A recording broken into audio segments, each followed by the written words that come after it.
All right. All right. I think now it's recording. Awesome. Yeah, I don't Now, know who who is the introduces the host. episode?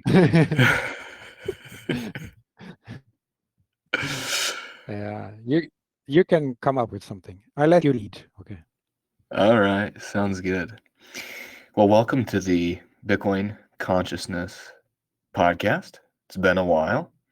Today, Sam and I have gotten together to catch up and discuss some pretty exciting things. So let's get into it. Yep. Yep. Yep.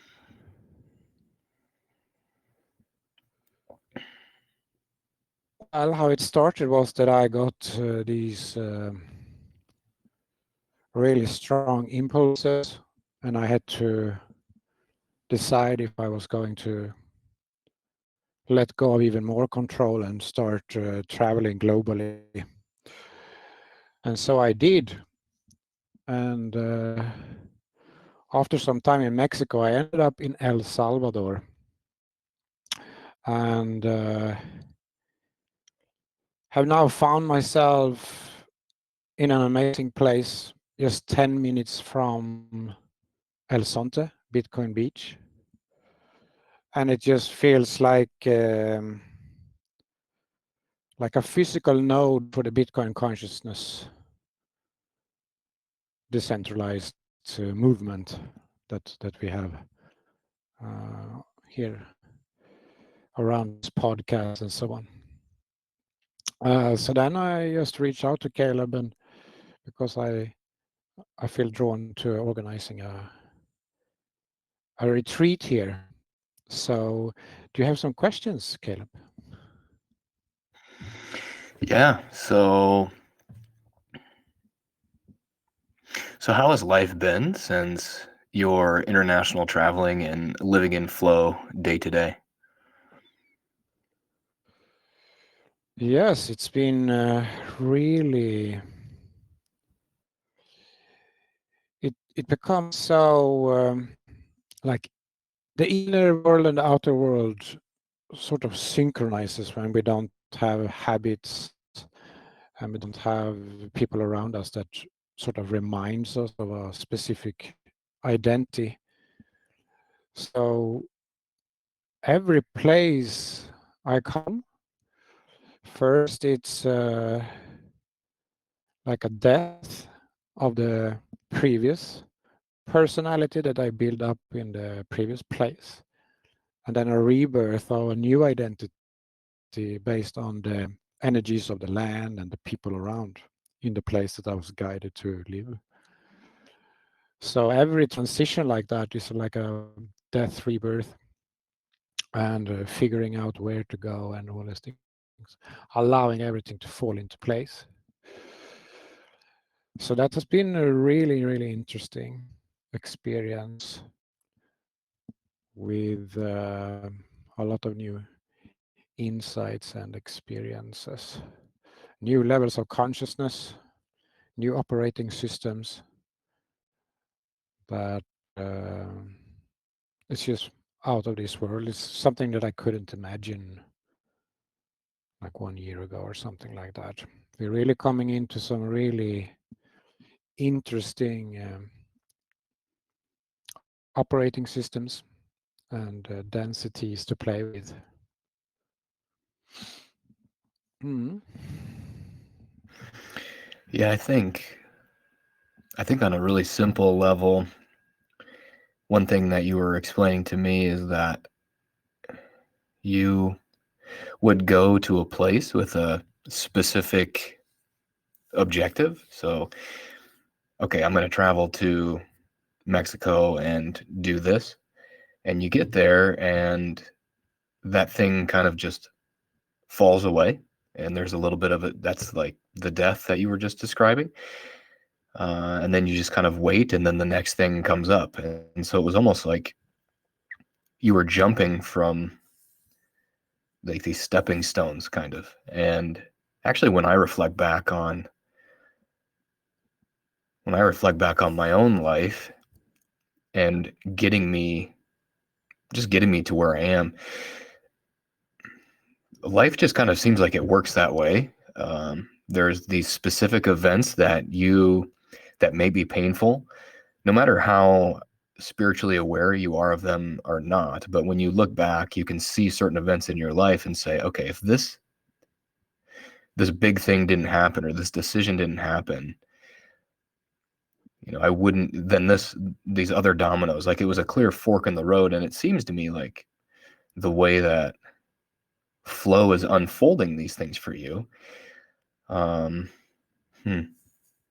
it's like that, but it's happening so much faster because you're willing to jump in, but also just as willing to let go of the expectation. Uh, yeah, so it's like Yeah, and many it's lifetimes of become those. it becomes like a necessity to let go because you can't take the next step, and then you get sort of stuck in a limbo if you don't let go. So what I've found, to an even deeper detail, is that the story layer, to create stories, why I would go there and why I would stay there. And it's like I learned to transcend that layer of reality because it was just not useful. It was just holding me back all the time. So if I were to come and I had like a fork in the road and I should decide something, this story layer, like with good things and bad things, this was what was making me confused all the time. So I just had to learn to adapt to a lifestyle to not create stories around it and just wait for the signals, and that's it. I just wait for the signals. And this seems to be much more effective, but on a human level, you feel that you have sort of no control of what's going on. But everything feels so aligned, so you don't sort of care.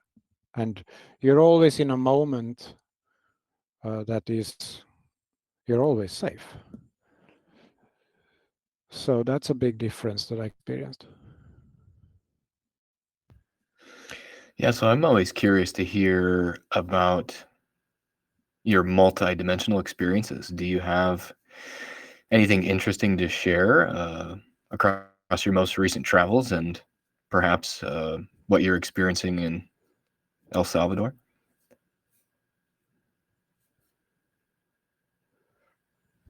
Yeah, it's this, like in the past I did like sessions, I did field work where I worked on particular, like the community field or the family field, but now it's no distinction between field work and life. It's one and the same. So one of the most expansive and the most like impactful field work I've done so far was when I played football with some local boys. And that was incredibly intense. And it was, you could feel the fields. And it was like, it was not us playing football, it was the field playing with frequencies between us. And then it was, you could see a ball like, rolling around and flying around. But that was really secondary. So to identify with the field and to feel that you're a part of the crystalline grid, or what you want to call it, and just allowing the body to just sort everything out by itself, like how to kick the ball and all these things. So it was no thought involved, and I just felt these massive shifts in the field because it's like we were communicating with the lands and with the ancestors and whatever stories we can come up with. But that feeling of that you're not the body, but you're this bigger being around your physical body, and the physical body is moving by itself inside your bigger body, or as part of the fields. Yeah, so that's some examples.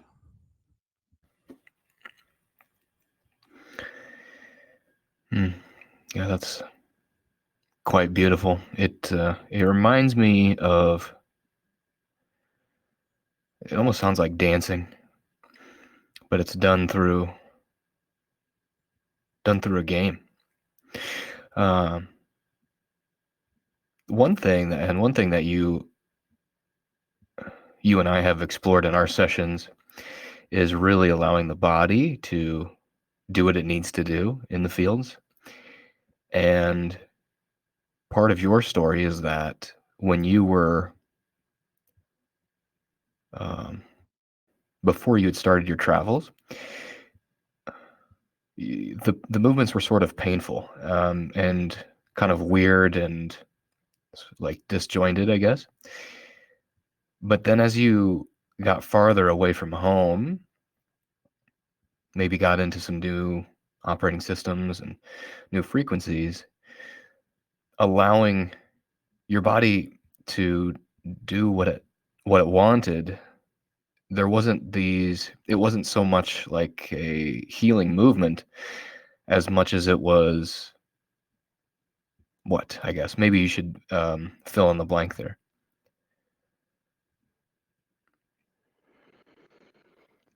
Yes. So in a place where even if we don't have fixed identities, but we live in a place where other people have fixed identities, and with the fixed identities also comes expectations of behavior and movements. So when I was in that environment, it was easy for my body to move completely freely because of the local cultural expectations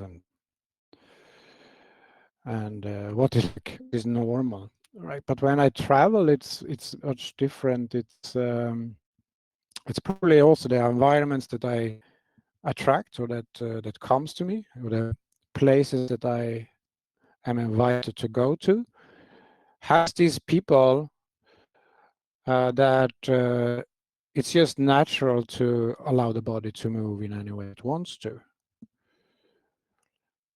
and that and what is it then that moves? It is if the body moves by itself, it's an inside out movement. So it's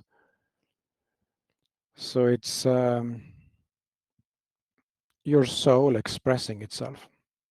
That can be through shaking, that can be through repetitive movements, or it through dance or soft movements. Or and when we do that,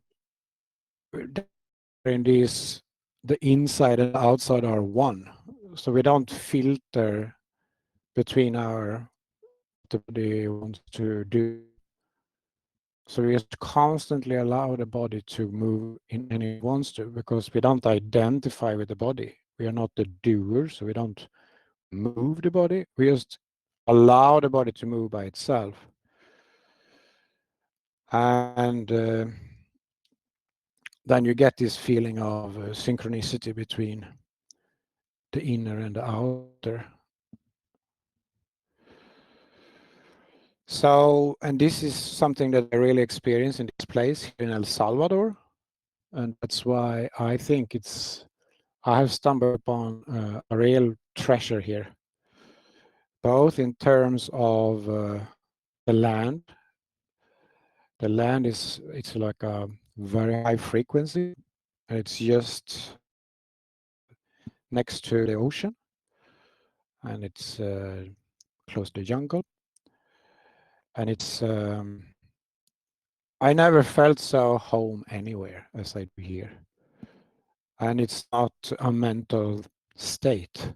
It's just that the energy body is just humming in a note that just says, I'm in the right place, and everything starts from here. It's no past and no future, and it's just this body moving by itself in flow, and everything happening by itself in flow. So the land allows this inner outer synchronicity to just stay in a constant flow.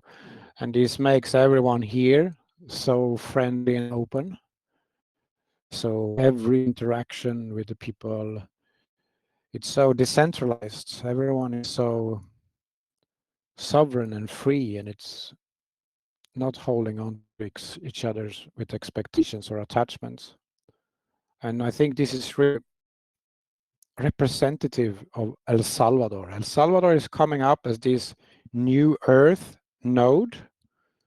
So this is one of the nodes that we go first into the new reality of the high consciousness civilizations, because you can really feel the decentralization everywhere in this country, and this just gives so much freedom to just be your authentic self. My heart is just burning to know more about the retreat now. After hearing you describe it and connect with the place, and you had sent a video of where you're living right now, super just beautiful, right on the ocean, and there's something about its simplicity that just feels so good to me. Yeah, yeah. The idea came to me because it's two other Bitcoin conferences happening end of January. So first you have here in El Sonte, the 26th and 27th. It's a summit for local adoption globally. So Bitcoin Beach and other projects similar to Bitcoin Beach around the world, they gather once a year here in El Sonte to discuss their progress, how it's going, and give each other inspiration and advice.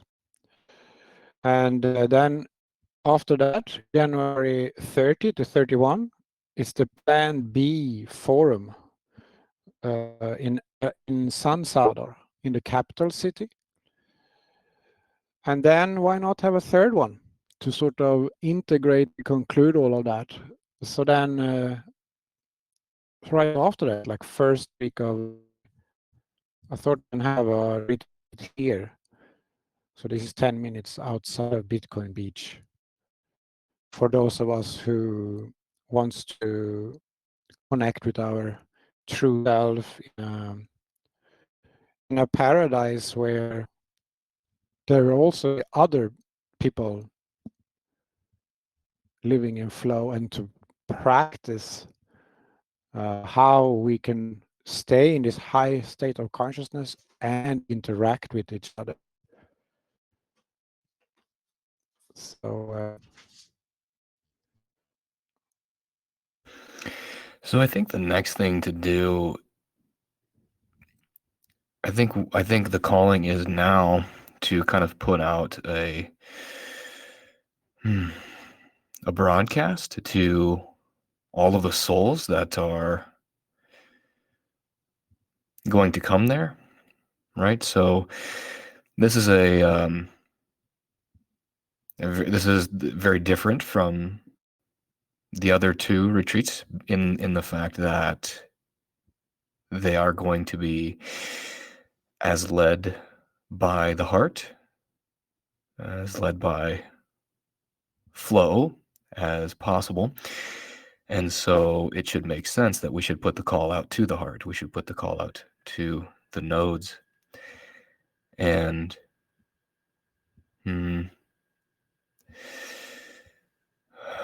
yeah, I feel it is land pulling people. hmm. Have to do much organization. So the family who owns this place, really nice connection, the heart connection. The I will organize with them for places to sleep, and I also eat with the family. So they prepare lunch every day, and sleep. So they just come every day to fix things and to cook lunch, and then I go home again. So in the morning it's super peaceful, and then in the evening it's super peaceful. And in the middle of the day it's more like actions. And so it's lots of things to do here. And it will not be a fixed program in any way, but I will create like a paper with all the options, and then everyone is free to follow their own flow. And it can be like subgroups getting together doing certain things, or maybe the whole group will do something, but it will all be spontaneous. So the only container is that I will organize, like help you to book like taxis from the airport, or and which day you come, and make sure you have room, and all of these things.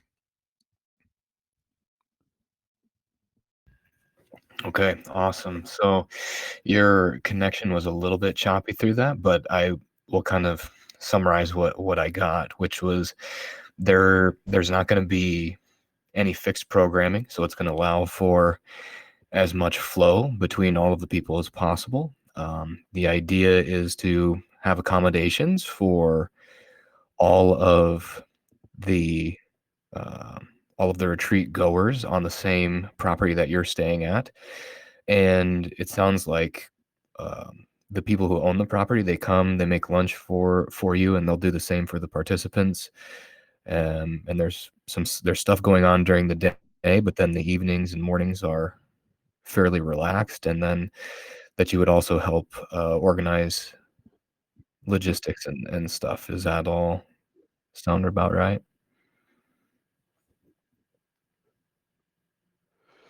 Yeah, I mean, it's a surfer's hostel.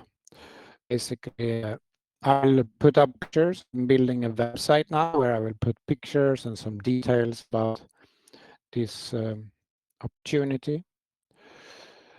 And surfing, bodyboarding, these kind of things are just here all the time.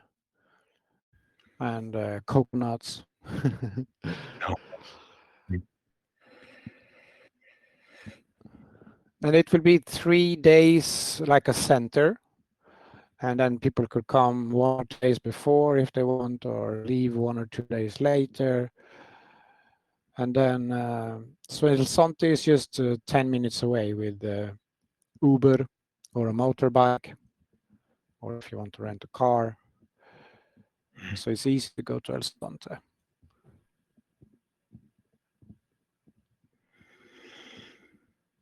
Have you found people to help you learn to surf? Yeah, yeah. So the owner here of the place, he's very happy Yeah. to Wow. free. And how many people He's are a living super, on the super guy. yeah? How many people are living on the in the surfers hostel with you? Wow, it's about maybe 6 people or something like this now. Wow. People coming Are and they people all going. okay, coming and going? So I was gonna say, are they all El Salvadorian, or are they just from all over the world? All over the world. So this place is also on Airbnb, and it's like one of the cheap places here, but they have really like straight 5 stars reviews. So it's a magical place. Were you actively looking for the place, or did it somehow kind of fall in? Yeah, so it's interesting in these transitions. So like I have a booking, then it ends, or I need to leave the country or something like that. And all of those are very magical. Like how will the next place show itself to me through synchronicity? And every time it's sort of a new version of synchronicity. So it's because I can never expect how I will know where I will live. And so it's always the risk that I will not have a place to live, but it always just drops in. The story with this one was that I was just in on Airbnb, so I just get guided to like pop up on app or whatever, and then because I was looking around El Sonte, and then just on the left side there, this one showed up, and it just started sort of blinking on the map, when you can see several properties, and so that's how it happened. And then when I found that, it was it's like the alignment just clicks in, and then it falls into place. And most of the people here are saying the same, how they found this. So this is but people navigating through the heart. Everyone has these like synchronistic events around it, how they ended up there. So the mind people, they go to other places.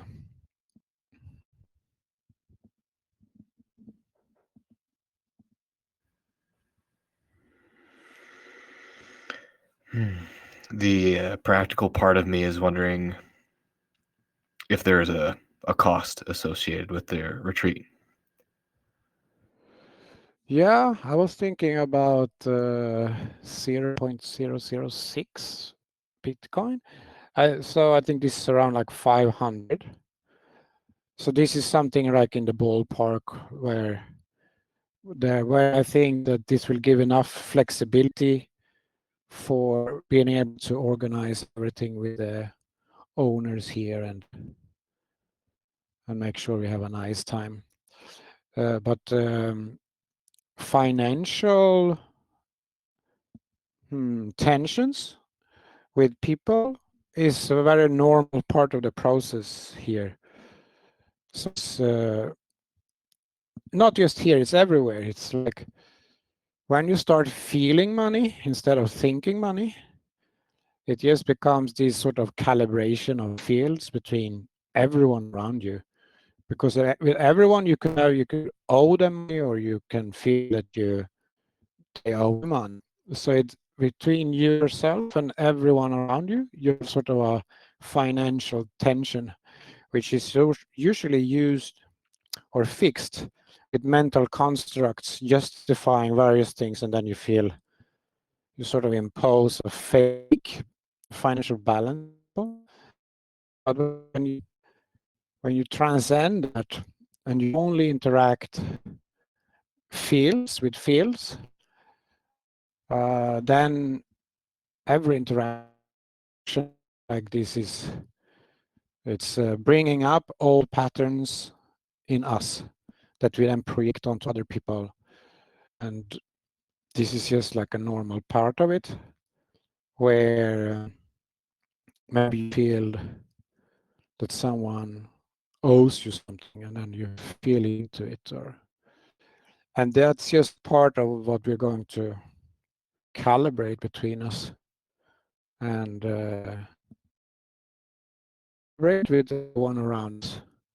We are just surfing those financial frequencies rather than trying to figure them out and trying to manipulate them.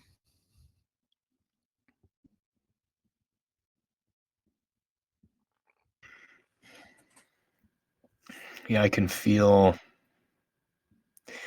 in my own field what's holding me back is a lot of it's the identity, right? So I'm assuming I'm probably not the only person who is experiencing something like this. So what should people like myself do if they feel this curiosity? Um, how do we approach this? So what I feel for 2026 is that this the great divide is increasing.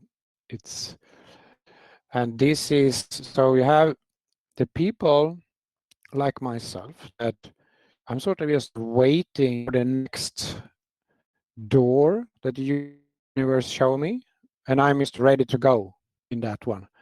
So it's sort of a lifestyle that you don't have fixed identities, you don't have fixed plans, and then you just wait for the next opening and you jump into it without knowing what to expect, but because you've done it so many times, you just go for it. And then you have the people that are being shown doors every few months, but they stay in the old.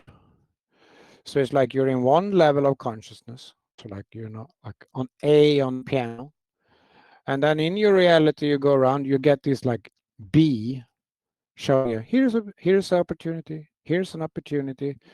So it's just more doors for you to go to the next level.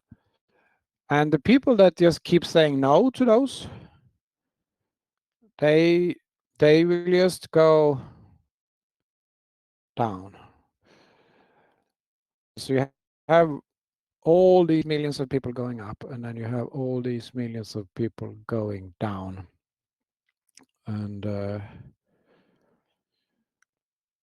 it's becoming more obvious, I think, this process. Like, and to look at yourself and look at how you're living your life, and you see in which camp you are in these ones. Are like living in fear and staying in your comfort zones, or are you just allowing things to open up and try new things all the time?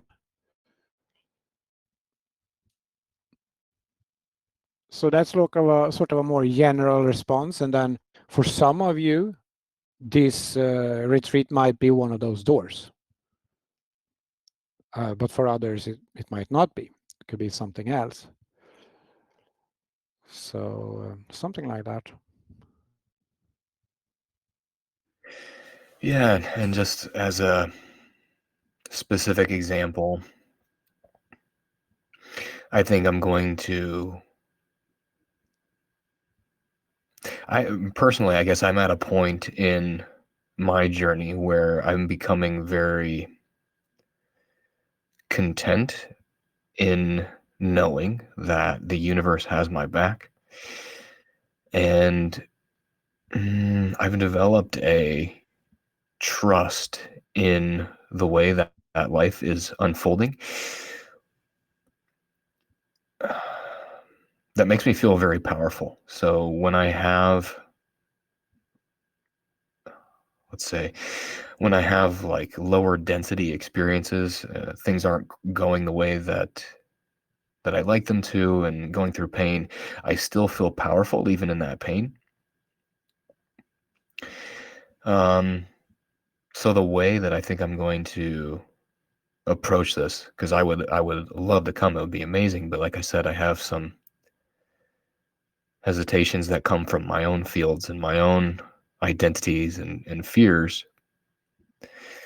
The way that I will probably approach this will be, yes, to have that trust. But I've been reading Transurfing, and I'm finally almost finished with it. And Transurfing has some really good models for this. So, um, what is that? What is it called? A projection? Maybe no, it's not a projection. A slide. Yes, a slide, because that's a part of a projector.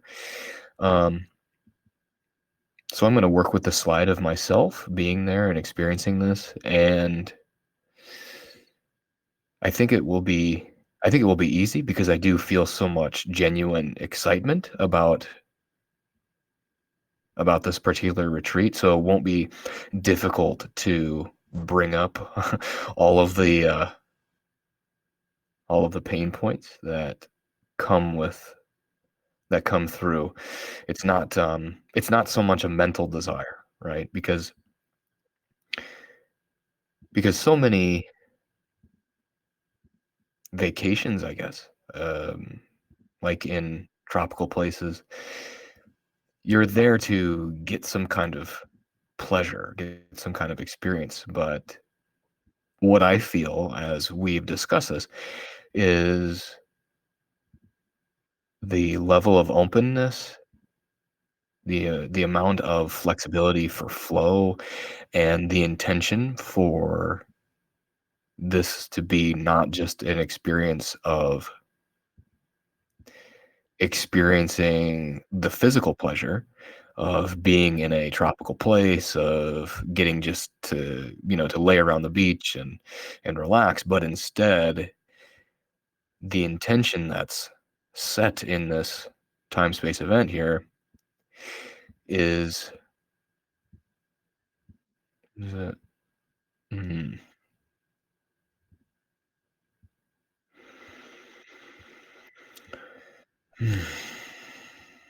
Yeah, I mean, you can see it two ways. One is if you're already living in flow, or if you're just about to live in flow, then this is a launch pad where mhm. you can just continue that. So if you're in that stage, if you're still holding on to old things, but you're sort of curious of the flow side, then this is an opportunity for you to like try it and talk to people who are doing it, and then go back to your life. Then maybe in a few years you will be able to let go completely. That's a normal way of doing it. So you can sort of try on a higher conscious lifestyle for free and go back to your comfort. Just be like a learning experience. But it can launch uh, where you sort of stay here and clear guys come and go for that, whatever it is.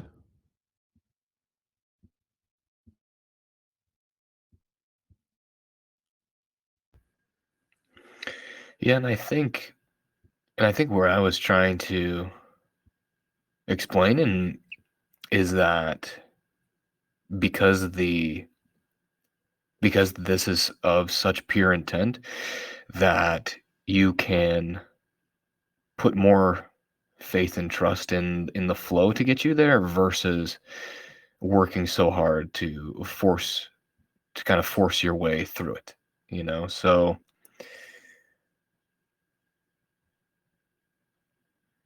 Yeah. get yourself through the flow, I guess, instead of probably, I guess, maybe the same way that you might do it for another conference, so I suppose. Yeah. If you're used to organize trips in flow, that shouldn't be a problem. And it's really very clear if you're going or not. But if mind based, it will be a little bit of a mixed story. Mm-hmm. So, in my personal experience is that I allow my body to move by itself for so long. So it's quite simple. Is that if my body books a flight, if my body books a hotel, then that's because I've transcended the story layer. Because the story layer is what creates confusion and undecisiveness. So just like when we have a cerebral body, it just does everything by itself, and we are just this, observer, observing the body doing it. Right. So it's like life is a meditation. When I'm in a meditation, I'm not telling stories. My mind is quiet. I mean, sometimes. I mean, that's kind of the objective, I guess, is to quiet the mind. So it's like being able to be in that meditative state where you're not forcing the body to. You're not. You don't. You're not sitting there trying to force the body to relax, to just be still, but you're allowing it to, yeah, do what it needs to do, and that might be like light language or light movements, but it could also be an actual let's say, physically productive things as well. And that's something I haven't, at least wittingly experienced in flow is like, or maybe I haven't experienced it in a way that affects the longer term. So maybe I've experienced more flowing movements that affect me in the here and now, but not necessarily ones that are planned so far out.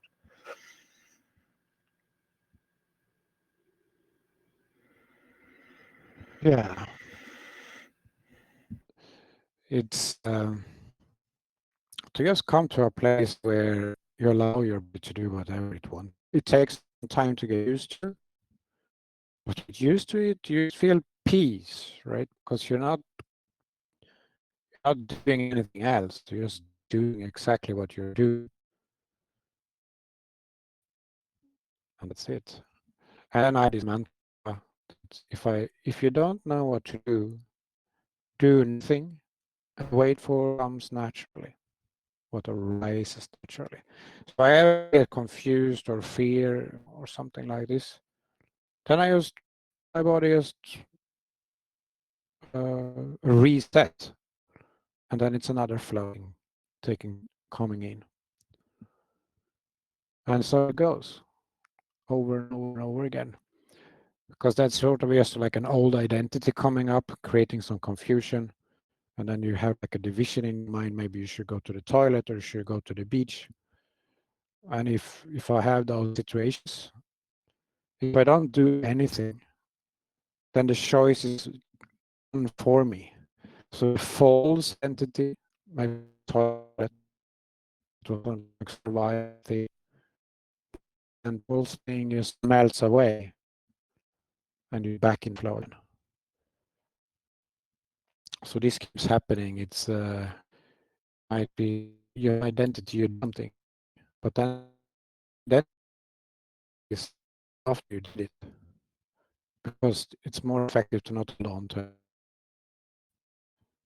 So if I continue death and rebirth, but the is just moving linear.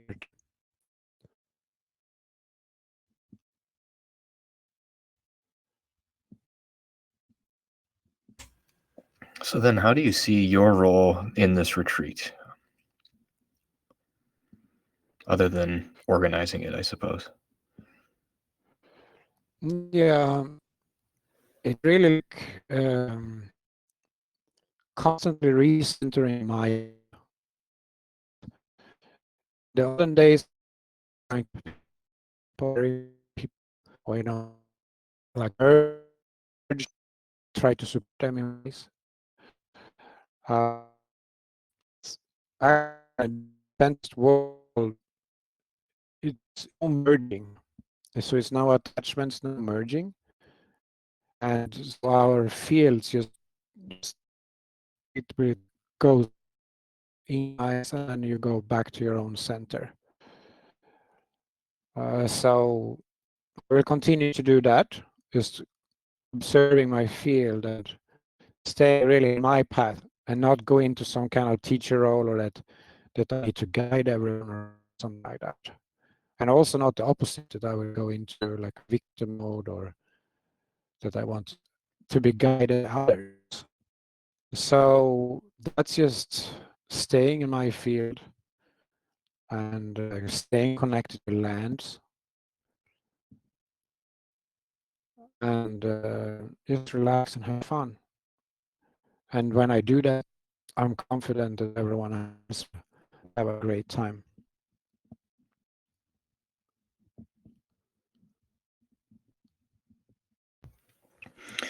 Yeah, so I got most of it, but parts of it were a little choppy again with the connection. But I don't, it could be that if this recording is complete enough after we double check it, maybe that role isn't meant to be defined even that deeply. So um,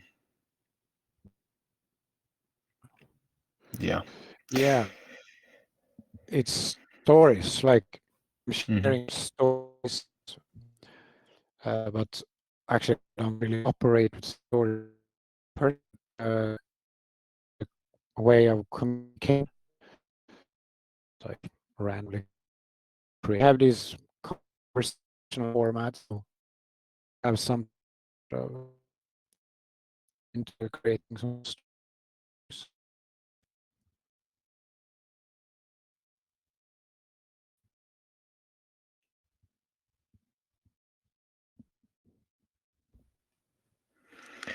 Is there anything else you feel drawn to covering about the retreat, or maybe we should close out with a meditation?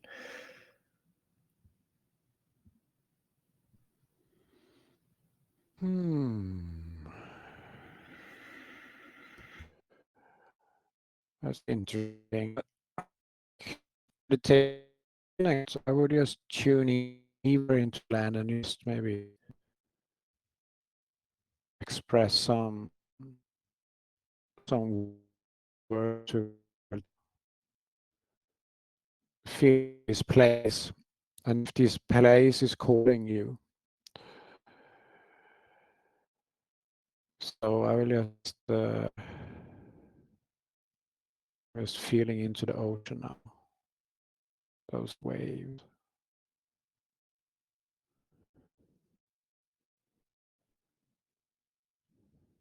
walking up to the place, stepping through the door, and just feeling that whoa, that you're stepping into this energy field that I felt in throughout my life. You step in through the gate. It's like you're coming to a different world because of that energy field inside the gates.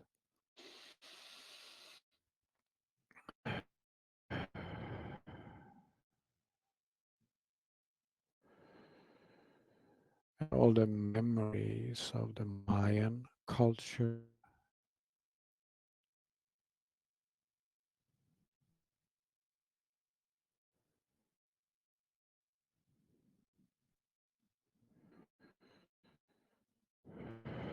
now I just walk up to my favorite place where you can just observe the ocean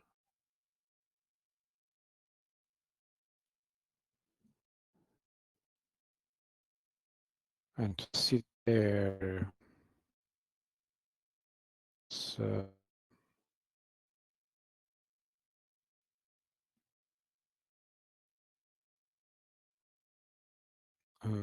if I'm blessed, this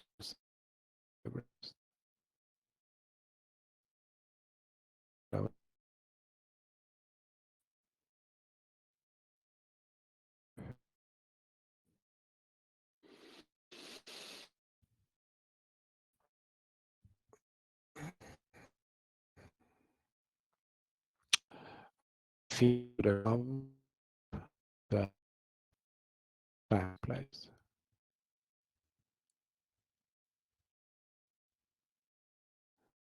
And, they have like connections. Whatever you need, they can fix it for everyone. They have all connection, whatever. So they're very full healers, and they're helpful.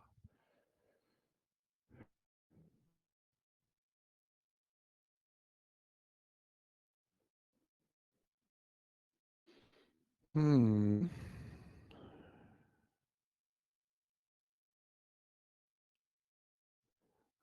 This is coming through.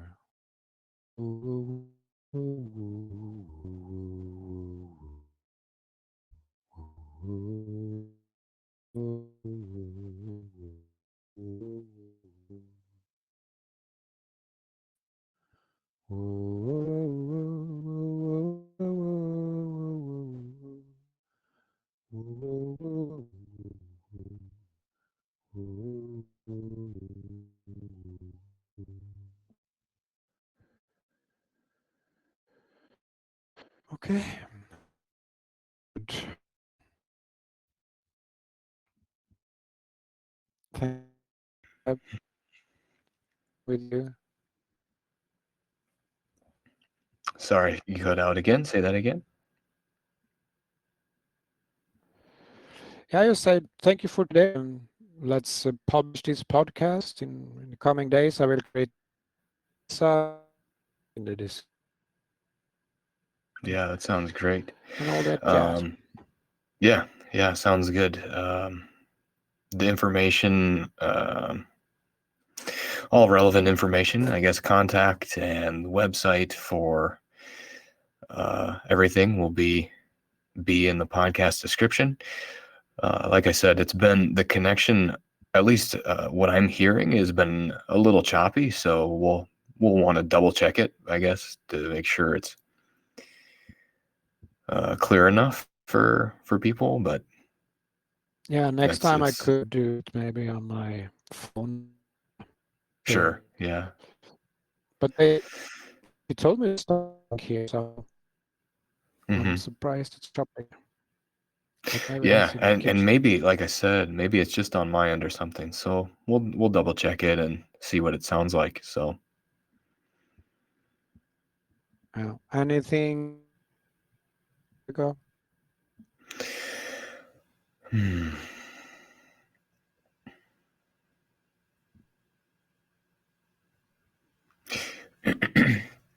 Excuse me.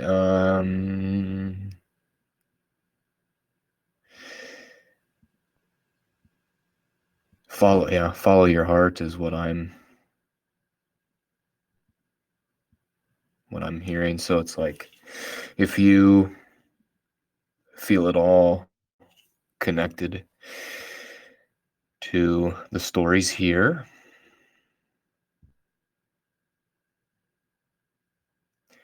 in the place, and maybe you have some reservations similar to I do, this is a great opportunity to do that inner work and see what comes of it.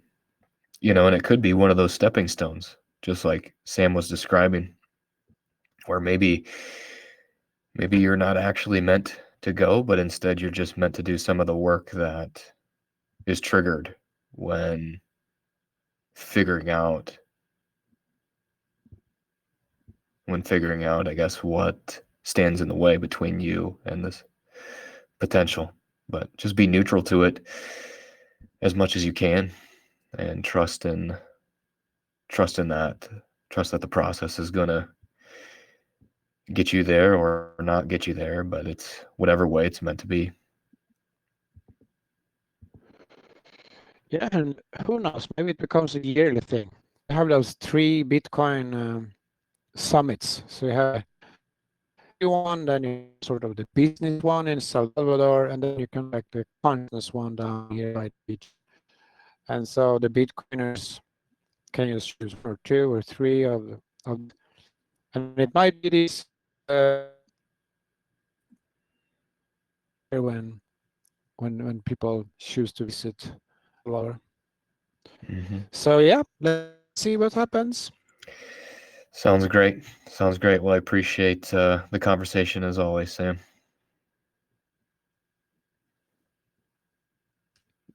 I'm